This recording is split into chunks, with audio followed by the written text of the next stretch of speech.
It's my pleasure to introduce our next speaker, Thomas Caulfield. He's CEO of GlobalFoundries. And for those of you who might not be aware of GlobalFoundries, they're the premier specialty global fab on the planet. And what they do is they make the chips that go inside products that I'm sure you would be aware of, but I probably can't talk about. Yeah, and having met Tom in the past, I mean, what a terrific spokesperson for innovation, for entrepreneurship. Just always been very impressed with Tom, and I'm certain that you will be too. So, Tom, we're looking at hearing from you now.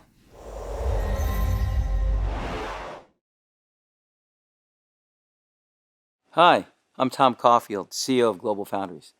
You know, GF is one of 5 major semiconductor foundries supporting this amazing $500 billion semiconductor industry, which we all know is vital not only to the world's $85 trillion economy, but to humanity.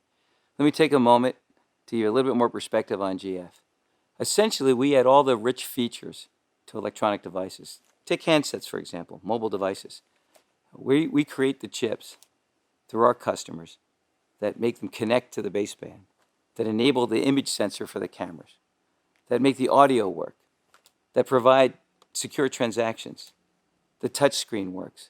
Yes, it's very important that these devices have great brains in them, but they need the silicon to bring the features to life, and that's what GF does in this industry. Now, like most industries, our semiconductor industry has had to respond to the uncertainty and challenges posed by the COVID-19 pandemic.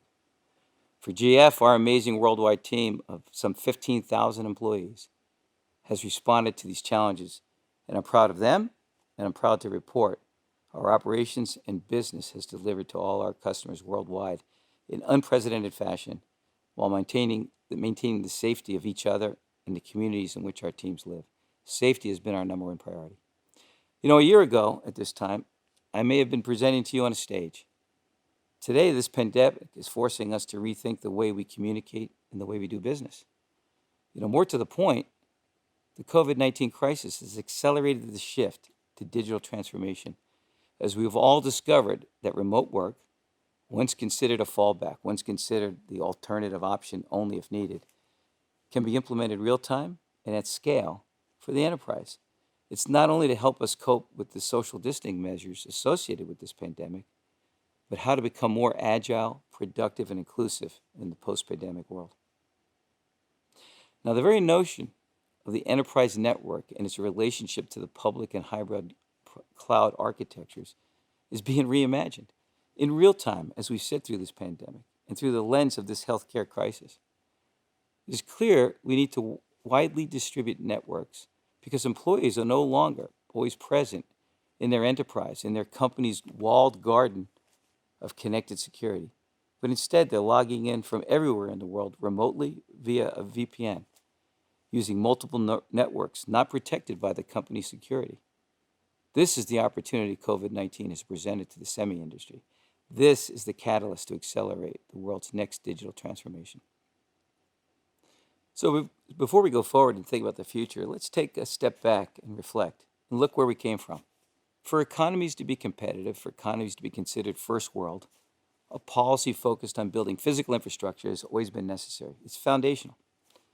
Infrastructure enables trade, powers businesses, delivers workers to their jobs, creates opportunities for communities. You know, in a phrase for me, it's connecting humanity. The physical infrastructure projects depicted in this chart have powered the worldwide economy throughout the 20th century. Investments, both public and private, range from telecommunications, freight railroads, energy generation and distribution, pipelines, roads for transportation, water, and parks. During the 20th century, discontinuities or events catalyzed or accelerated investment. For example, the Great Depression created the Public Work Program. The Cold War accelerated the interstate highway system. Presently, the U.S. alone invests about $500 billion a year in infrastructure. And the COVID-19 stimulus programs in debate could accelerate that infrastructure investments by adding up to $1.5 trillion over the next 5 years. And for good reason. We need GDP growth, and historically, GDP has grown 1 point for every 1% increase in infrastructure investments. In the 21st century, the world will continue to rely on infrastructure to drive the worldwide economy by connecting humanity. Only now a disproportionate amount of the infrastructure investments will move from the physical to the digital. 5G for high-speed networking communications, allowing networks to handle 100 times the number of connected devices than today. Low Earth orbiting satellites to enable high-speed access for developing countries and rural communities. This enhanced connectivity will help enable future connected capabilities, such as intelligent, autonomous transportation. And the impact to the world economy will be significant. A World Bank study showed that a 10% increase in broadband access delivers 1.3% increase in GDP. And in developing countries, the ratio is even higher. The GDP growth is in excess of 4 times higher. So COVID-19 has demonstrated how vital and paramount digital connectivity is to humankind's very existence. From education to governing to running businesses remotely to shopping, and perhaps this present time, connectivity is playing the most central role in combating the pandemic. At the same time, we have stressed the digital infrastructure we live with today and have exposed and highlighted critical weaknesses. For example, quality, speed, bandwidth, and deployment. 53% of the world's population did not have access to the internet. The societal need for a broader and more capable modern digital infrastructure, namely 5G, has been accelerated. What does this acceleration look like? Well, here's a few statistics. And one of the most major internet exchanges in Sao Paulo is dealing with a 30% increase or jump in traffic, some 99.55 terabits per second. We see a 700% increase in remote access connections to corporate servers, a 60% increase in upstream data traffic. But here's the point, it's not the statistics. This is not a blip or a spike. This is an offset to the monotonic increase of internet use. It's here to stay, and the rate of growth will now accelerate on top of that discontinuity. I say this because I see it in every day in the world, at GF, and in my personal life. We're creatures of habit. For example, even though we had this ability to connect remotely, we never really took advantage of it. It was always our backup, our fallback, not the front-up plan. We did what we always did, just more of it. We commuted to the workplace every day. We fly somewhere in the world weekly to visit teammates, customers, or suppliers. You name it. We did not change our life habits significantly or as fast as the digital world was making connectivity and productivity available for us to leverage. Well, COVID-19 has challenged our beliefs, our self-imposed myths on how we work, engage, and connect. We now believe we can be more efficient and productive as a result of the acceleration of the digital transformation, now that we got a taste of how to capitalize it. This is not or no different than our forebears who saw that change in life with the physical infrastructure transformation that took place in the 20th century. The so-called new normal is not because we cannot go back to the normal, it is because we see there's a better normal ahead. And herein lies the opportunity created by the COVID-19 3 megatrends. So what are these 3 megatrends from GF's point of view? Well, the first is frictionless networking, an always-on, seamless, intelligent, and secure connection that makes the right choices for you, making you more efficient, your vital connectivity, security guard, and digital personal assistant always at the ready.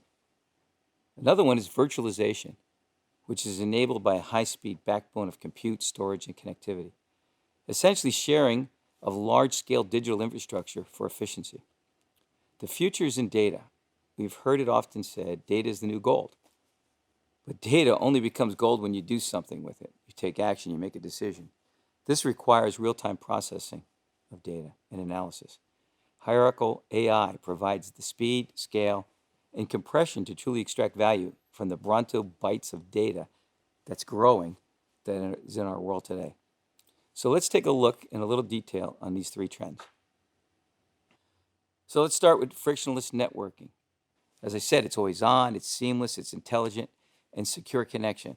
It makes the right choices, makes you more efficient.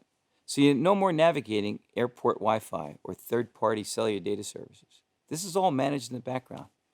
Today, we need to manually connect as we physically move through the world, passwords, text authentication numbers, etc.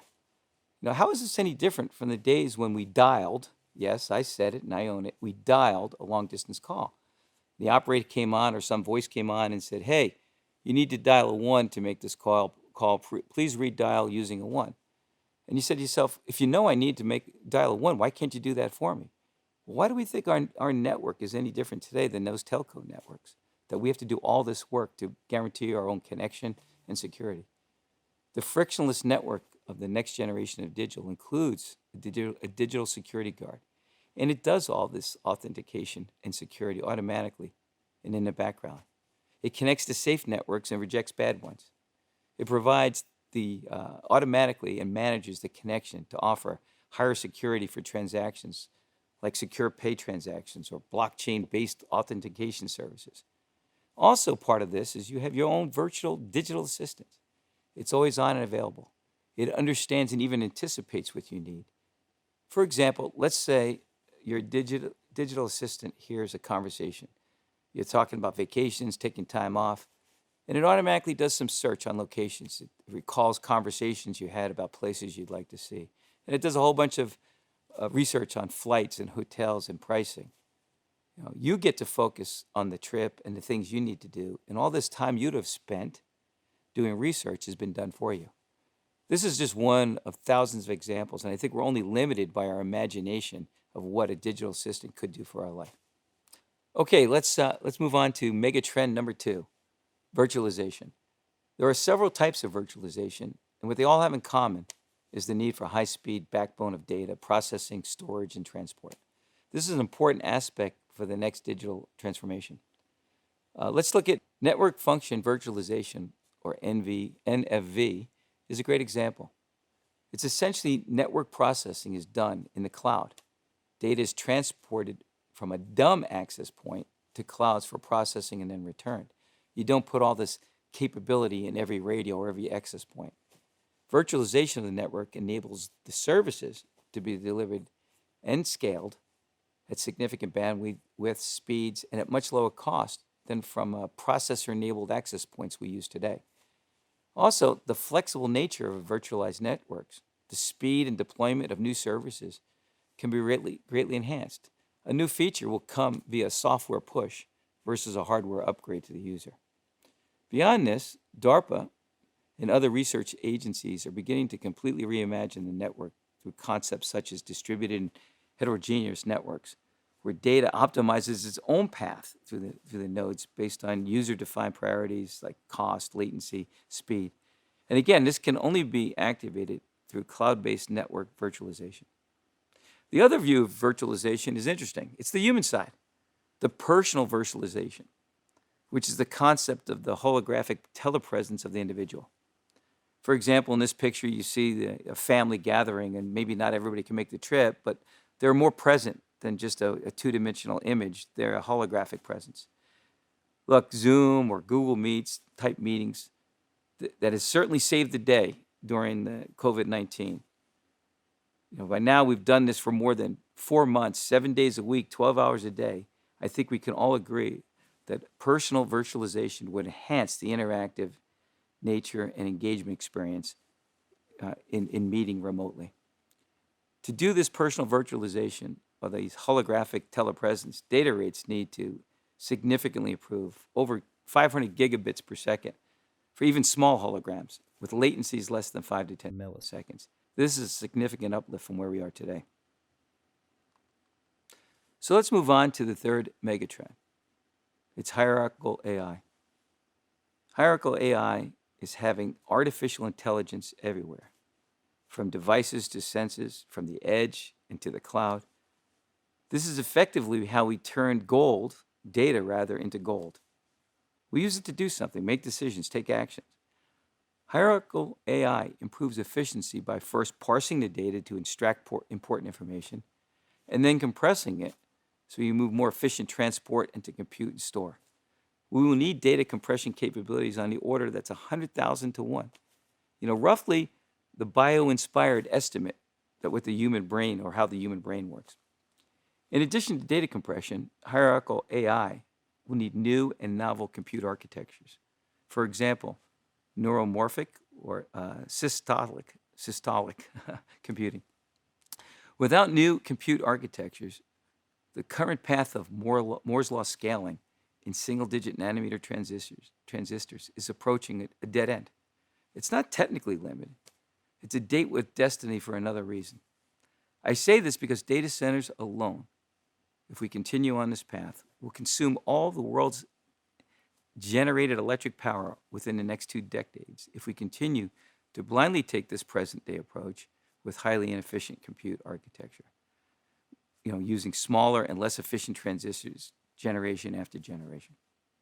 I think this is the semi-industry's analog of climate change. We know it's coming in time, not an immediate crisis, but a crisis nonetheless. Hard to change without the catalyst of an imminent crisis or threat. Therefore, the path of least resistance is to continue doing what we've been doing and kick the can down the road for thousands of tomorrows. Contrast that to the new architectures that are much more power efficient, over 1,000x more efficient, moving significantly closer to the processing efficiency of a human brain, which is 20 watts, when similar computation on today's architectures take megawatts. The third megatrend that is accelerating the next digital transformation is hierarchical AI. This next chart, courtesy of the SIA and SRC, captures the issue of compute power consumption on a global scale. The consumption of power is accelerating, which is being driven by worldwide adoption of lifestyle changes enabled by the digital infrastructure, and will result in power collision course if we don't change direction. Take the example of computing power consumption. In 2017, data centers consumed 3% of the total worldwide electric power. By 2040, computing, dominated by data centers, will consume 100% of the world's energy production at current rates and inefficiencies of compute architectures. The world's entire energy production isn't going to be used only for compute, but the point is that the path is unsustainable. As an industry, we need to change this path. So how do we do this? How do we avoid the power collision course that I just described? Well, our industry needs to adopt innovative solutions so we can flatten this curve. There are a number of innovations that can flatten the curve and significantly lower power consumption of the digital infrastructure. Novel compute architectures, neuromorphic, systolic, optical networking, solutions that support AI everywhere, data compression, low power connectivity, and security. Just don't take my word for it. Follow the money. There's an explosion of startups, over hundreds, developing new compute architectures. Companies not encumbered by their history, but inspired by the opportunity. So GF has a response to this. This next chart shows you what we're doing about it.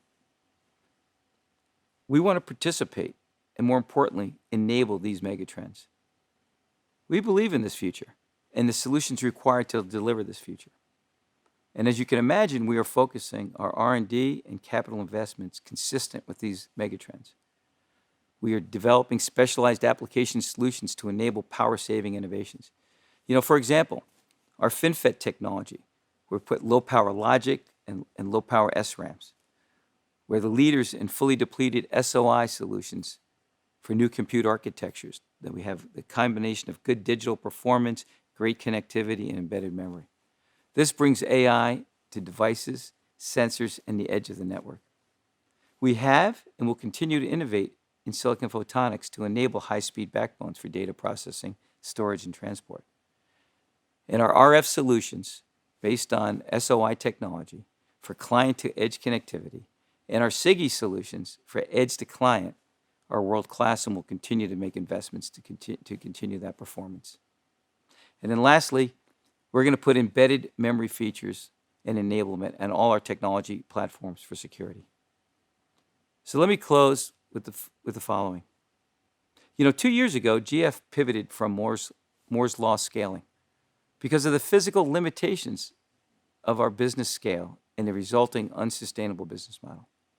We had to concede 25% of the foundry TAM to focus our efforts to provide differentiated solutions to 75% of that very market. We believe the rest of the industry will eventually have to do a pivot of their own, not necessarily because of the physical limitations of Moore's law or of business scale and an unsustainable business model, But for the physical limit that not even scale can overcome, the world just doesn't generate enough electric power to support the future compute workloads required for the next digital transformation. We can't stay the course. GF stands ready to do its part and is excited for what the future holds, not only for our industry, but for humanity. And lastly, let me thank Patrick and Dan for inviting me to the summit. It gave me an opportunity to get dressed up after 4 months. Thank you, everybody.